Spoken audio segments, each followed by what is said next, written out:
What's up, everybody? It's Kevin here from How You Weird Games, and today is a Wednesday, a Wii Wednesday, the Conduit for Nintendo Wii, released in 2008, exclusively for the Wii.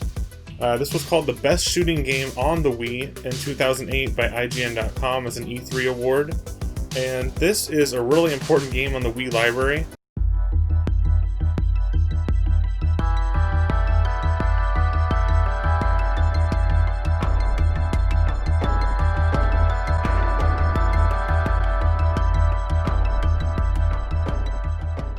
So we're going to go to Mission Select because I've already played a few on this.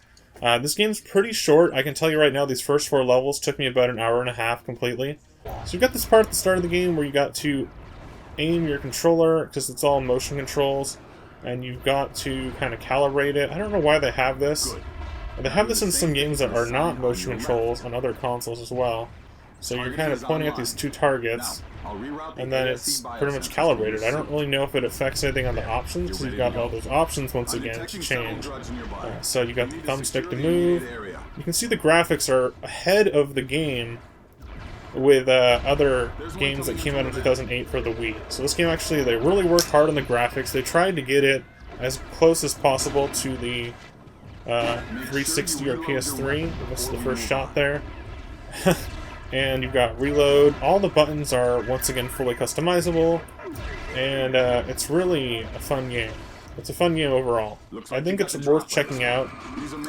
You can use the thrust to punch your opponent with a melee attack, which is probably my least favorite part about this game. On the controls is the pushing, because it's kind of like you got to go real fast with it. It's something that I might change on the customization to a different button. Using the room ahead as a hatchery. Take out the egg sacs. So I've got these hatcheries and these little aliens come out of these egg sacs. You destroy those. One on the wall there.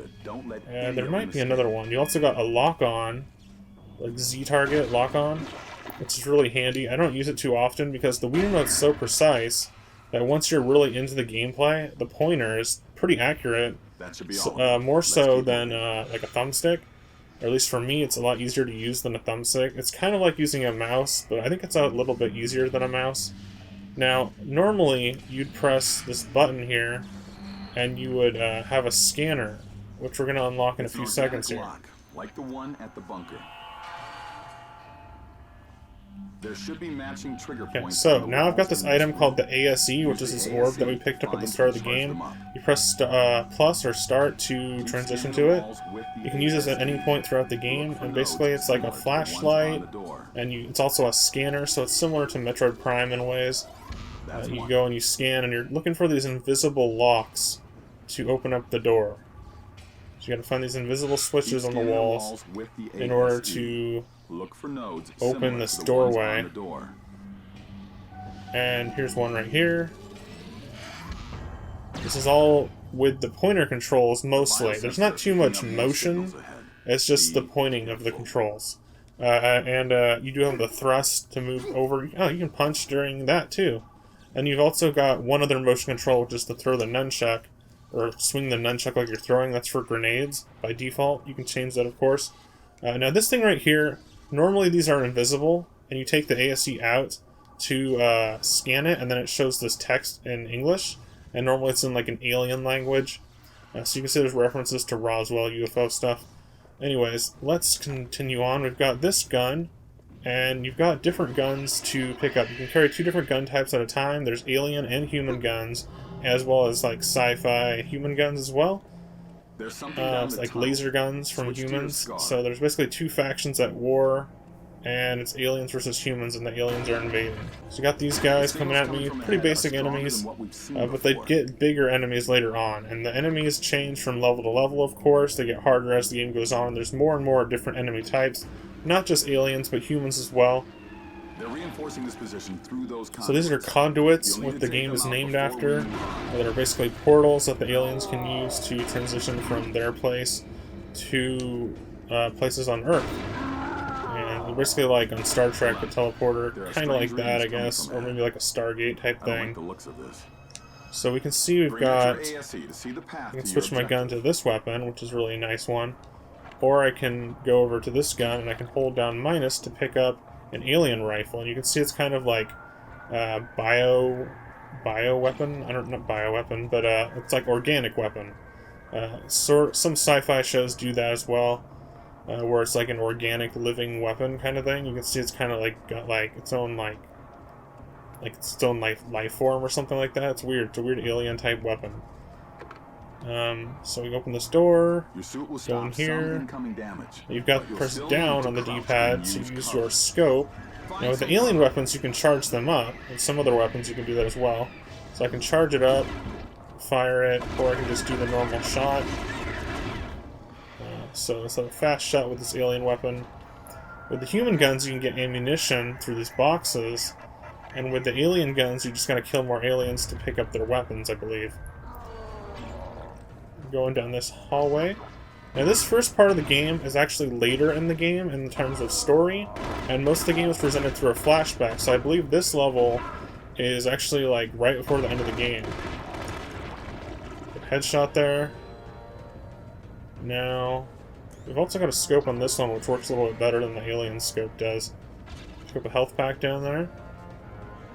Heading up to our goal, which the target is indicated on the screen. Pretty basic stuff, but it's really a nice presentation on this game. They really did a good job with this one. Here we go. Let's just gonna try to take some more cover this time. So you can crouch with the C button. Save your ammo.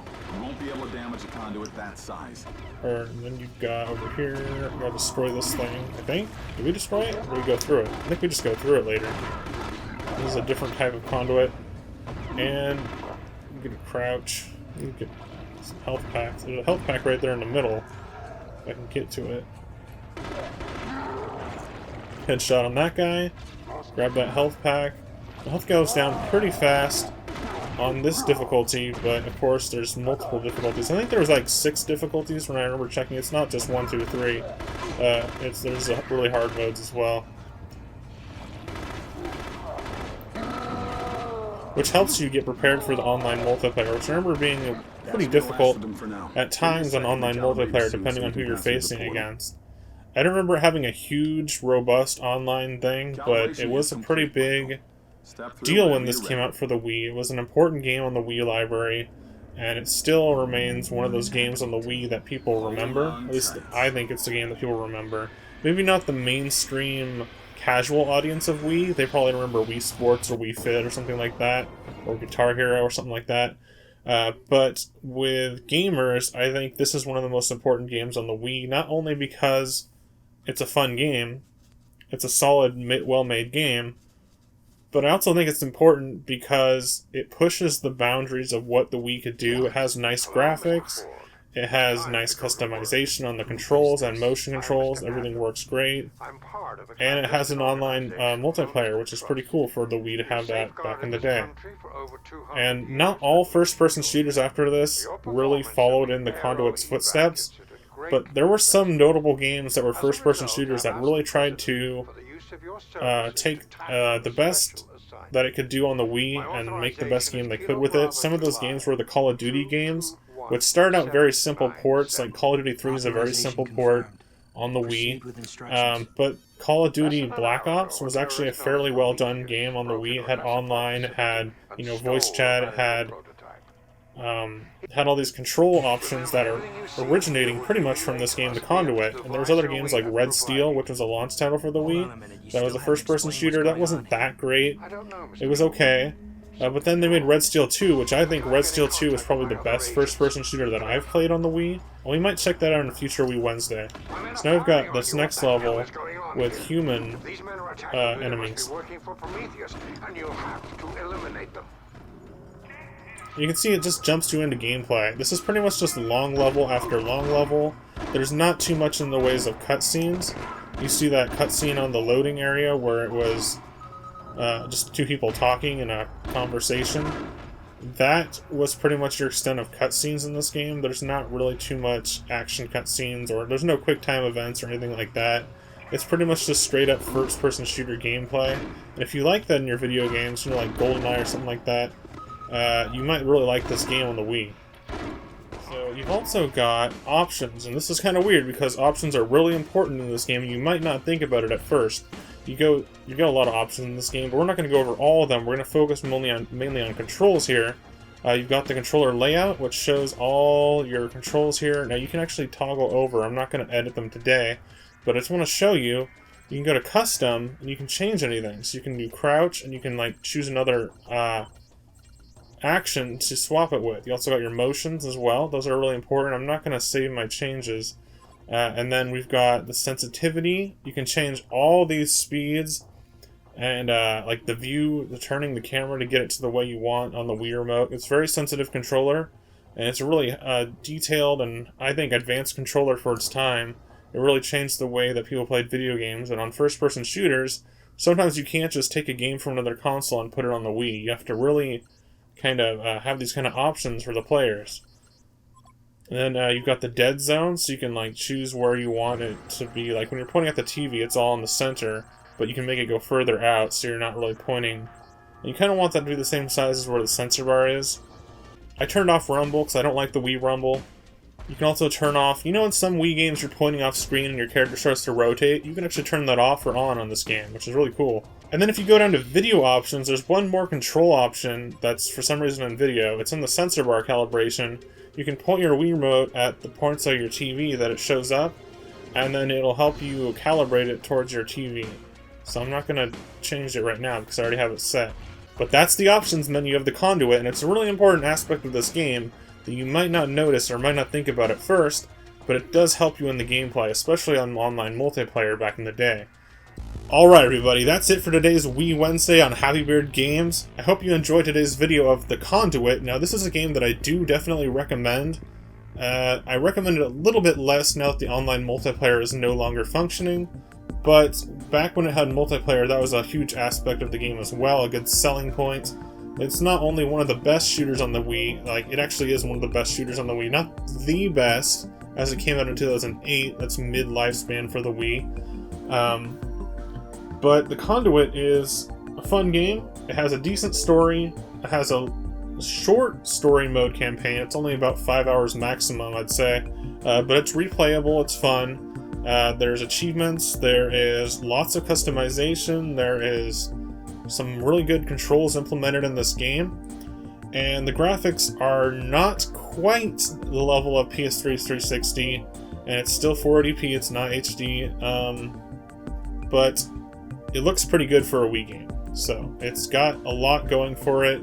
They did a really great job with this one. High Voltage Software and Sega did a great one with the Conduit on Nintendo Wii. I really like this game. I liked it back in the day. I like it today still.